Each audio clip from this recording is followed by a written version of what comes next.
Kami hidup dalam cekaman sejenis penyakit dan kesudahan kami adalah penjara, institusi dan maut. Jadi daripada situ saya bercampur gaul dengan dia orang mula menunjukkan saya heroin. Saya pun tak kenal lagi benda tu, ketika apa serabuk tu, apa benda tu, macam mana cara menghisapnya, apa semua saya tak tahu. Jadi bila saya bercampur dengan rakan ni, saya nampak benda tu. Rakan-rakan mula tanya, kau nak tak? Nak cuba tak? Saya pun dengan hati yang ingin mencuba, ingin tahu apa benda tu. Cakap boleh? Saya terlibat dengan dadah ni sebab tu tinggal tempat lah lepas PMR tu kan. Lepas tu main motor kan, mak campur-campur mak lampir ni apa kan. Mula dengan isap ganja. Sendiri bikin sendiri tangkong lah.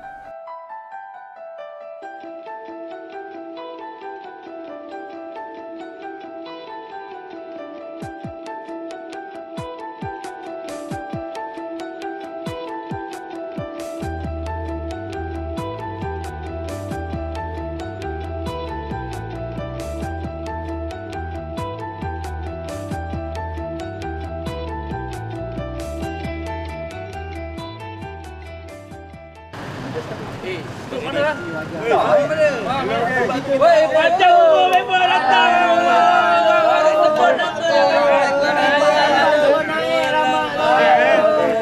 Baik, saya bergabung dengan kawan-kawan sebiak saya. Lepas tu dia merebak sehingga ke tahun 2004 saya mula menghisap secara berterusan dengan ganja akibat stres di tempat kerja. Jadi saya cari kata nak tenangkan diri, jadi kawan-kawan saya pujuk saya suruh ambil dah. Itu ganja. Pada mula saya ambil iaitu pil ekstasi di kelab malam. Bila saya sudah lama-lama akibat dari faktor kos kewangan, hari-hari saya ambil ekstasi, jadi saya tukar kepada ganja.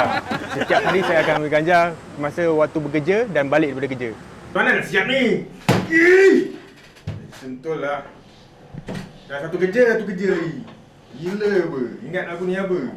Apabila kita di stres tempat kerja, selalu ditekan oleh saya punya situasi dengan situasi kerja saya, dengan banyak beban kerja saya. Lepas tu, oleh kerana saya tak boleh menahan saya punya beban kerja saya pun campur dengan pengaruh dengan kawan untuk tenangkan diri dengan cara ambil dadah. Habis satu kerja suruh ni budak-budak tu, alamak lebih lah dia orang. Buat hati gua panas betul lah. Hati gua nak depi je. Hati betul lah gua ni memang sakit lah kepala gua. Semasa saya bekerja, di waktu rehat, saya dengan seorang kawan saya untuk hilangkan penat seketika dan hilangkan stres seketika, saya dengan kawan saya mengambil ganja di bilik ofis saya sendiri. Sebenarnya diorang mungkin tahu atau tidak tahu, tapi saya dah hampir 2 tahun saya buat ni pejabat. Okay bro, ni cuba try barang baik ni, barang mentah gitu. Doa dulu bro. Gua kasih dulu, gua hormat dulu punya kan. Ada hal gua payung ni, gua payung dulu tak ada hal ni. Payung kembang ke payung kucuk? Oh, payung kucuk, payung kembang lagi cantik payung kucuk. Okey, cantik. Okey bro Okey.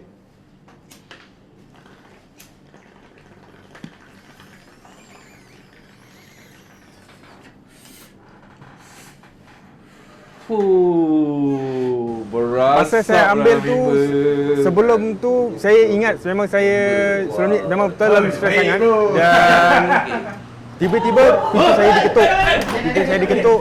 Saya tak sangka ada pegawai etiket dan saya dapat tahu mereka kawan-kawan pejabat saya yang lama memang dah hidu, memang dah tahu apa yang saya buat dalam bilik saya. Cik, apa ni cik? Saya tak salah ni cik. Apa ni cik? Ni apa ni cik? Diam bro. Saya tak ada buat apa cik. Kita orang dari ADK, dengar. Kita orang dari ADK. Yalah. Kau nampak kau main apa? Ha? Kau tengah bawa. Yalah, gua sokok je. Saya memang tak tahu apa akan jadi pada masa depan saya. Adakah dia putus musnah? Memang hilang motivasi saya. Saya tak tahu macam mana apa pandangan keluarga saya. Saya tak lain. Saya tak nak. Saya tak salah cik. Dia salah. Saya tak salah. Dia salah cik. Makcik fikir macam-macam besar.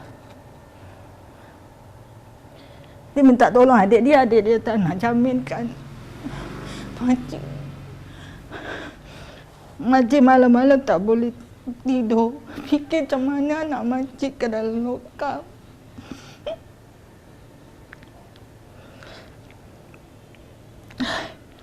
Astagfirullah. Jadi dia minta tolong siapa-siapa pun tak nak. Jadi terpaksalah dia kena tahan kat lokap selama 2 minggu. Jadi lepas tu bolehlah jumpa dia kan. Saya tahu memang dia orang kecewa dengan saya. Memang dia orang kecewa sangat dengan saya. Saya menyesal sebab memang itulah hidup. Dalam semua hidup saya dapat tengok air muka arwah abah saya, air muka mak saya, air muka adik-beradik saya, semuanya betul-betul kecewa dengan saya, dengan tindakan saya, dengan apa yang saya buat. Masa tu saya dapat rasa yang saya betul-betul malukan dia orang, jatuhkan maruah keluarga.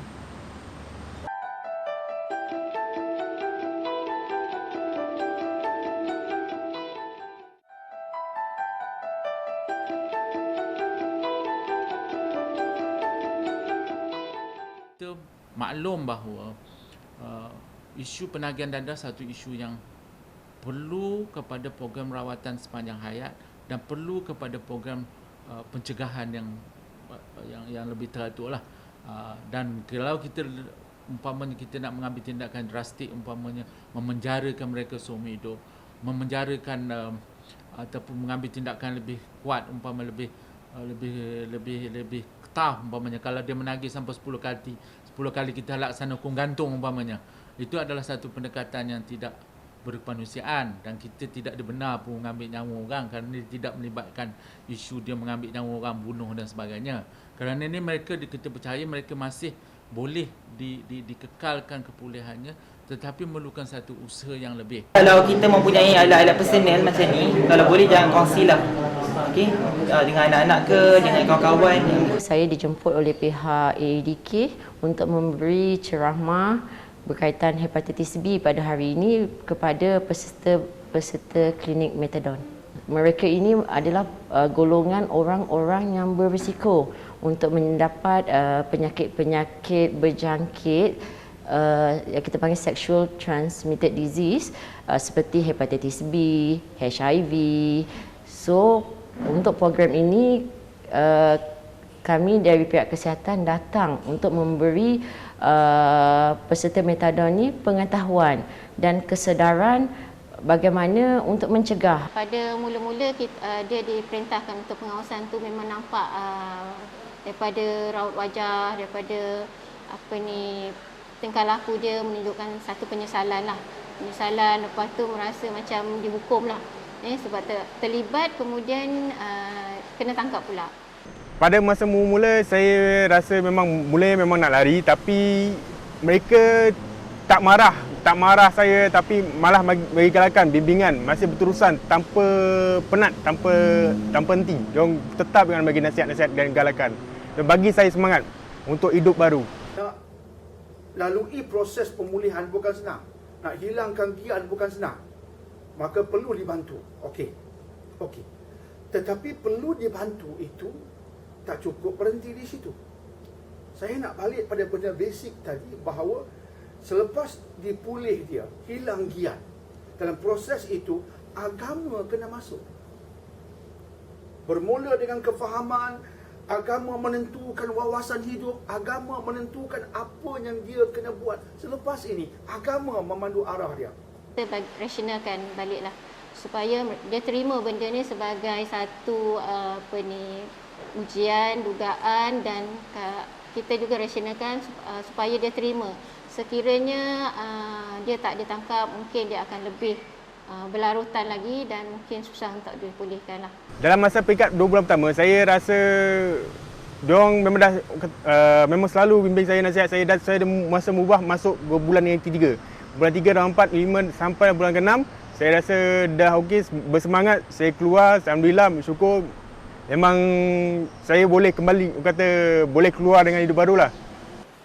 Di atas kerjasama dan komitmen yang telah diberikan, nampaknya bilangan penyakit dadah yang telah direkodkan sejak bulan Mei 2012 hingga sekarang telah menurun, setiap bulan menurun.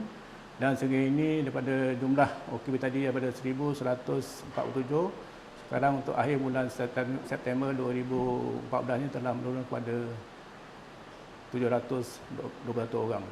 Lantas, Nabi mengajar kita supaya menerima orang yang nak berubah. Itu penting. Tahu kat sini pada sedap makan. Sedap macam ni. Orang kampung, kawan-kawan, semua pulau kawan saya. Dah lama nak ke sini kok. Yang menjauhkan diri daripada saya. Ada yang hina, kutuk. Mana? Belakang kau tu. Kau memang sampah.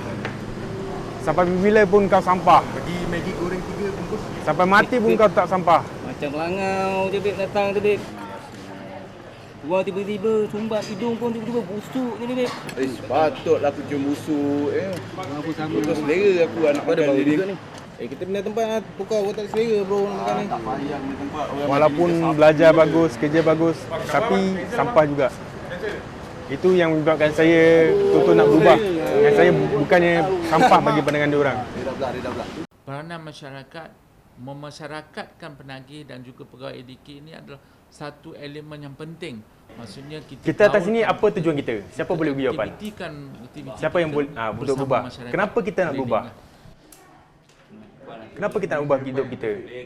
Beliau ada datang dan membuat perjumpaan dengan kita dan berbincang mula hidup baru. Okey, kenapa kita nak mula hidup baru? Salah satu yang saya cadangkan ialah memberi sokongan motivasilah kepada rakan-rakan yang baru terjebak dengan penagihan dadah. Biasalah mana-mana perniagaan mesti ada perangsang surut. Apabila saya mengalami kejatuhan kegagalan bisnes, saya mula beralih kepada supply benih sawit. Dan alhamdulillah sampai sekarang sampai ke Sabah Sarawak saya pun dah eksport biji benih sawit keluaran negeri saya. Okey. Untuk sekarang musim yang paling baik lah. Okey. So yang bulan depan ni kita meluh ni bila ni? Kita meluh ni kalau boleh kita hantar 15 hari bulan 11. 15 bulan 11 Betul. Alhamdulillah saya boleh menyara ibu saya, adik-adik saya lain, isteri saya. Alhamdulillah dalam pendapatan yang dimulakan saya sekarang ni boleh capai 10,000 hingga 20,000 sebulan. Dan boleh membuka ruang pekerjaan pada kawan-kawan saya, pada orang kampung. Dan saya pada Dibat Dadah, jika ada niat untuk berhenti, berhentilah. Jika ada niat untuk berubah, ubahlah. Sebab kita ada keluarga, kita ada adik-beradik, kita ada hidup kita sendiri. Pilih hidup kita yang baik sebaik-baiknya. Gunakan hidup kita sebaik-baiknya. Jangan pilih jalan hitam. Sebenarnya dekat iklan saya pun dah bosan dengan dadah ni. Pasal hari-hari bangun, tidur, semuanya dadah. Jadi memang rutin harian memang dadah. Jadi kat situ saya mula terfikir sampai bila saya nak jadi macam ni kan. Saya ucapkan pada terima kasih pada arwah bapa saya yang tak jemu-jemu mendoakan saya dan membantu saya.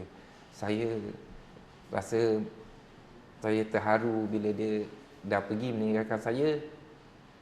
Baru saya sedar bahawa ni saya banyak menyusahkan hidup dia, menyusahkan dia, menyakitkan dia.